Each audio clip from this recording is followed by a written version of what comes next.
Xoş gördük, hörmətli tamaşaçılar. Unutturulmuş tarix verilişi efirdədir.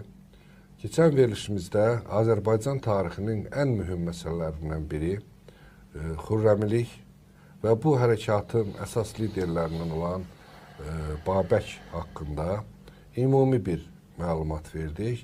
Yəni söhbət əsasən Xürrəmiliyin əqidə əsasları haqqında oldu. Və yadınızdadırsa, verilişimizin sonunda dəvət etdiyimiz Ceyhun Bayramov, Ceyhun müəllimə bir sualla müraciət etdik və o sual cavabsız qalmışdı. Söhbət Xürrəmiliklə bağlı qaynaqlardan və Xürrəmiliyin qaynaqlarından. Bəli. Yəni, burada bir məsələdə diqqət olaq. Xürrəmiliklə bağlı qaynaqlar dedikdə, yəni Xürrəmilər hərəkatının mövcud olduğu dövrdə onun haqqında yazmış olan mənbələr. Bəli. Bir də Xürrəmiliyin özünün etiqad qaynaqları. Bəli. Yəni hansı inanclar hardan gəlirdi və transformasiya olunaraq hansı formaya düşdü. Düz indi bizim təəssüf ki, verilişimizin vaxtı yarım saatdan çox olmur.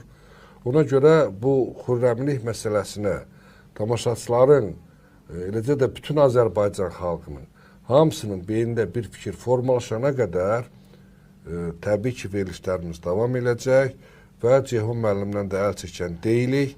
Niyə? Çünki Ceyhun müəllimin yazdığı dissertasiyanı və artıq indiyənə qədər yazmış olduğu kitabları bilirsiniz, 100 oxucu oxuya bilər, 1000 oxucu oxuya bilər, 1 milyon oxucu oxuya bilər. Lakin bu 60 milyonluq Azərbaycan xalqı üçün kifayət deyil. Bəli. Lakin ANT kanalı ürəklərdə elə bir kök salmış kanallardan biridir ki, nəinki o 60 milyonluq Azərbaycan xalqı, eyni zamanda bizim qonşu xalqlar da baxır, ona dost xalqlar da baxır və bizi istəməyən xalqlar da baxır. Buna görə də bizim tariximizin mühüm bir hissəsi olan bu hərəkata aydınlıq gətirilməlidir.